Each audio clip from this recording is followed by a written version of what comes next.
Bab 202. Dunia ini sangat mengesalkan. Di lapangan, sunyi seperti kematian.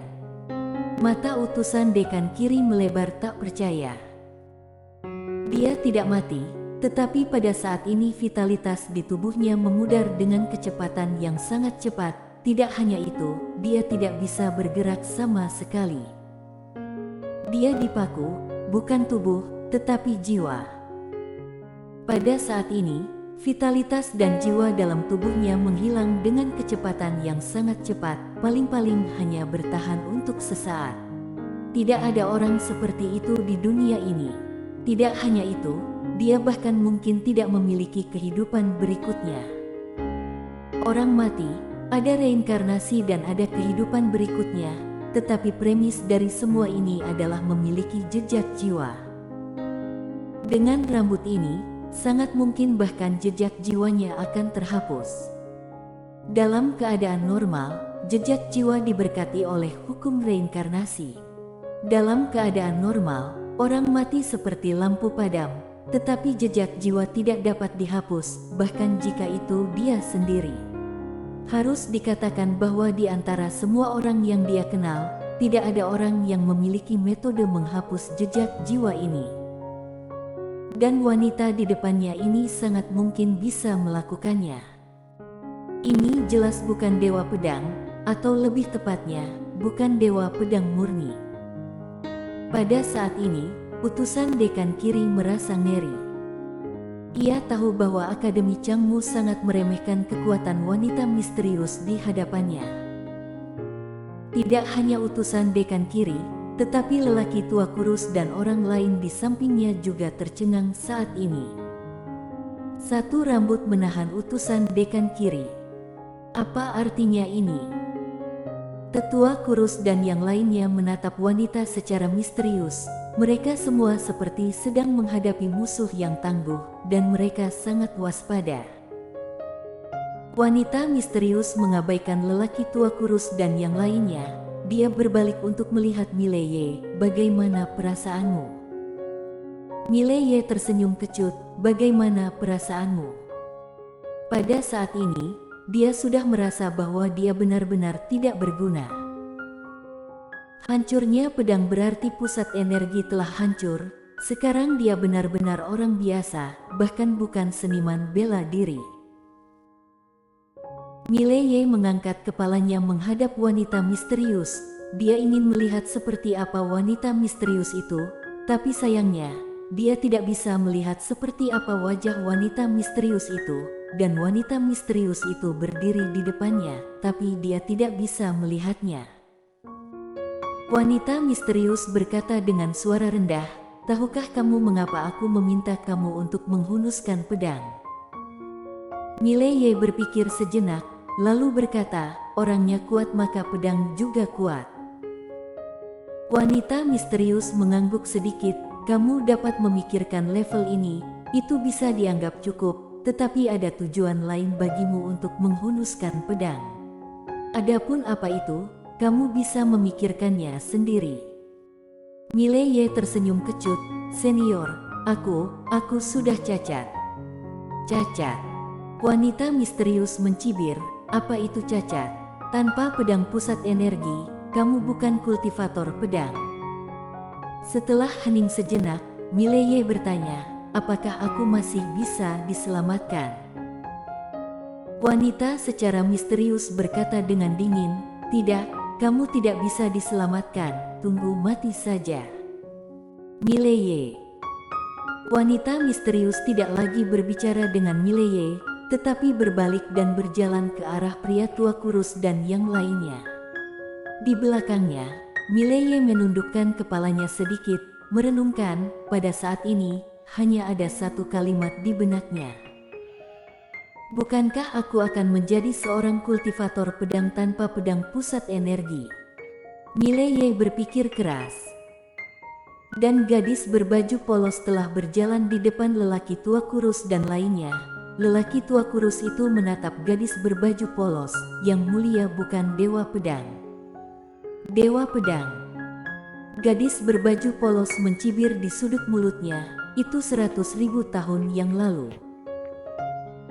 Lelaki tua kurus itu memandang gadis berbaju polos, tangan kanannya memegang tongkat dengan erat, ekspresinya sangat tenang, tidak ada fluktuasi di matanya, tetapi hatinya sudah bergejolak. 100.000 tahun yang lalu. Adakah yang bisa hidup selama itu? Bisakah eksistensi tertinggi yang legendaris hidup begitu lama? Siapa wanita misterius di depannya ini?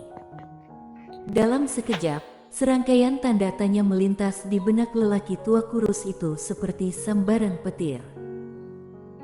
Ada poin lain, jika wanita ini telah mencapai tingkat dewa pedang ratusan ribu tahun yang lalu sekarang, seperti apa keberadaan wanita ini? Mustahil. Mata lelaki tua kurus itu sedikit menyipit, dan ada tatapan ganas di matanya. Apakah kamu ingin menggertakku? Suara itu terdengar, dan dia dengan lembut menginjak tanah dengan tongkat di tangan, pinjam mata langit. Dalam sekejap, dunia berubah warna. Seluruh langit menjadi gelap dalam sekejap, awan hitam menyebar di Akademi Changmo, dan di awan hitam, sebuah mata hitam pekat muncul, di sekitar mata ada kilat dan guntur. Pada saat yang sama, tekanan tak terlihat datang dari lapisan langit. Tekanan ini begitu kuat sehingga seperti langit runtuh. Di bawah, banyak orang ketakutan dan melarikan diri kemana-mana. Di depan gadis berbaju polos, lelaki tua kurus itu menyeringai, "Wanita, datang dan lihat metodeku." Suara itu terdengar, dia memegang kruk dan menunjuk langsung ke udara. Di udara, mata raksasa itu tiba-tiba melihat ke bawah, dan matanya tertuju pada gadis berbaju polos. Saat berikutnya, petir melesat dari mata hitam itu, seluruh bumi tiba-tiba bergetar hebat. Metode dewa. Di lapangan, beberapa orang melihat guntur dan kilat di udara dengan ngeri. Metode ini jauh di luar kemampuan orang biasa. Ini adalah metode dewa. Bisakah dewa pedang itu melawan? Mereka melihat gadis berbaju polos. Gadis berbaju polos meletakkan tangan kirinya di belakang, dan dia memelintir sehelai rambutnya di antara dua jari tangan kanannya, lalu perlahan-lahan mengeluar rambutnya ke bawah. Ketika pilar guntur mencapai lebih dari 10 meter di atas kepalanya, dia menunjuk dengan satu jari. Sehelai rambut melayang ke langit. Di mata banyak orang, pilar guntur tiba-tiba mulai hancur setiap inci. Dalam waktu kurang dari setengah napas, pilar guntur menghilang sepenuhnya di udara, tetapi rambutnya tidak berhenti dan langsung terbang ke udara. Bang! Di langit, mata raksasa itu terbuka dan kemudian dimusnahkan. Ujung langit kembali normal. Ada keheningan di lapangan. Wajah lelaki tua kurus itu pucat, dan dia menatap kosong ke udara, seolah-olah dia kehilangan jiwanya. Bagaimana mungkin, bagaimana mungkin? Sehelai rambut membunuh kekuatan gaibnya yang luar biasa. Pada saat ini, otak lelaki tua kurus itu kosong. Dan di belakangnya, ke-11 orang itu juga tidak percaya, terutama utusan dekan kiri yang tumbang tidak jauh dari situ. Pada saat ini, dia bagaikan disambar 5 petir. Karena ini bukanlah sesuatu yang bisa dilakukan Dewa Pedang. Bukan Dewa Pedang. Di atas Dewa Pedang, utusan dekan tangan kiri sudah gemetar. Di bawah, gadis berbaju polos tidak terus menembak, tetapi berbalik dan berjalan di depan Mileye. Dia menatap Mileye, "Apakah kamu sudah memikirkannya?" Mileye menatap gadis berbaju polos, "Beri aku waktu, oke?" Gadis berbaju polos mengangguk kecil, "Oke." Suara itu terdengar, dia berbalik, dan pada saat ini, lelaki tua kurus yang tidak jauh darinya tiba-tiba berkata, "Yang mulia sama sekali bukan Dewa Pedang, kamu." Pada saat ini, suara lelaki tua kurus itu berhenti tiba-tiba, karena sehelai rambut telah menembus alisnya, Seperti utusan dekan kiri, lelaki tua kurus itu tidak bisa bergerak saat ini. Tidak ada perlawanan. Tangan gadis berbaju polos menepuk lembut lelaki tua kurus itu. Apakah aku membiarkanmu berbicara? Lelaki tua kurus itu menatap gadis berbaju polos dengan ngeri. Saat ini dia sangat ketakutan. Gadis berbaju polos di hadapannya sama sekali bukan dewa pedang, bahkan mungkin makhluk tertinggi yang legendaris. Memikirkan hal ini, wajah lelaki tua kurus itu pucat. Habislah. Itu adalah satu-satunya pikiran di kepalanya.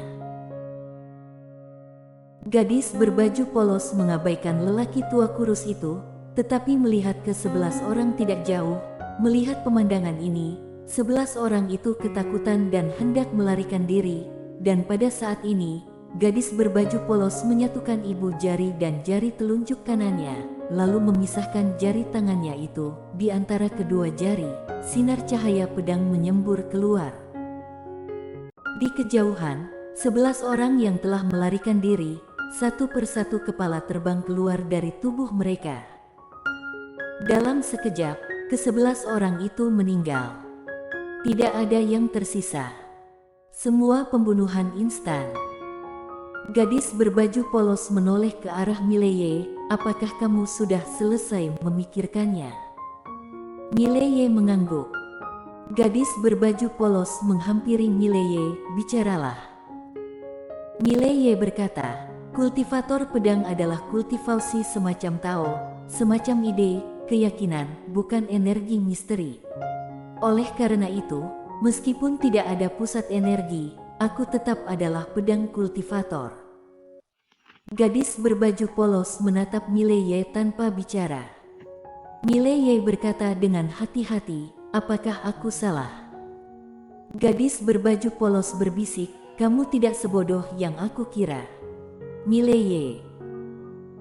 Tangan gadis berbaju polos giok bergerak lembut. Pecahan spiritual pedang keindahan di sebelah Mileye tiba-tiba terbang ke tangannya.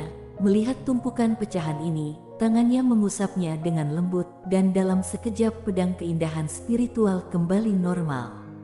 Ia memegang pedang keindahan spiritual dan menepuk pelan bahu Mileye. Ini terakhir kalinya aku akan membantumu. Setelah hari ini, semuanya di masa depan tergantung padamu. Sekarang kamu harus belajar untuk tumbuh sendiri. Suara itu terdengar, dia melenturkan jari-jarinya, dan pedang keindahan spiritual langsung masuk ke tubuh Mileye. Gadis berbaju polos berbalik, dia berjalan ke depan utusan dekan kiri. Utusan dekan kiri hendak berbicara, rambut di antara alisnya tiba-tiba menembusnya. Jelek. Jiwa utusan dekan kiri mulai musnah. Utusan dekan kiri menatap gadis berbaju polos dengan ngeri, namun, tidak peduli apa yang dia lakukan, itu tidak membantu, dia hanya bisa merasakan dirinya menghilang dari dunia sedikit demi sedikit. Tidak hanya utusan dekan kiri, tapi juga lelaki tua kurus di sampingnya mulai musnah sedikit demi sedikit. Lelaki tua kurus itu tidak meronta, dia menatap gadis berbaju polos, yang mulia sebenarnya seberapa kuat, bisakah kamu menjelaskannya? Gadis berbaju polos berjalan ke arah lelaki tua kurus itu, di matamu, siapa yang paling kuat? Lelaki tua kurus kering itu menatap langsung ke arah gadis berbaju polos, alam tiada batas, di dunia kincang, belum pernah ada yang mencapainya. Gadis berbaju polos mengangguk kecil, bagiku, alam itu seperti semut. Pria tua kurus itu tercengang. Sampai dia benar-benar dimusnahkan, matanya terpana. Alam tiada batas seperti semut. Pada saat ini, seorang lelaki tua tiba-tiba muncul di udara. Pelindung dunia. Lelaki tua itu menatap gadis berbaju polos. Mengapa kamu datang ke Kingsu, kamu? Gadis berbaju polos dan menunjuk. Jelek. Sepotong rambut tertusuk tepat di antara alis lelaki tua itu, dan tubuh lelaki tua itu kaku di udara. Di udara, Lelaki tua itu menatap gadis berbaju polos dengan ngeri. Kamu berani membunuh pelindung dunia, kamu. Gadis berbaju polos melirik lelaki tua itu. Ayo, panggil seseorang. Tanpa ragu-ragu, lelaki tua itu langsung menghancurkan transmisi suara. Bunuh pelindung dunia. Berapa tahun tidak ada yang berani melakukan ini. Belum lagi di Kingsu, tidak ada yang berani melakukan ini bahkan di benua dewa dataran tengah. Gadis berbaju polos tidak peduli dengan lelaki tua itu, dia menoleh dan melihat sekeliling. Setelah beberapa saat, dia menggelengkan kepalanya, dunia ini menyebalkan. Setelah berbicara, dia melihat ke arah Mileye, akan kuajari kamu teknik pedang yang jatuh dari langit. Setelah mengatakan itu, dia dengan lembut menarik jari-jarinya, dan dalam sekejap, pedang keindahan spiritual di tubuh Mileye naik ke langit dan terbang ke udara. Pedang mulai jatuh perlahan, dan dalam sekejap, seluruh langit menjadi ilusi. Tidak hanya itu, bumi mulai retak inci demi inci, dan gunung yang tak terhitung jumlahnya runtuh. Bersambung.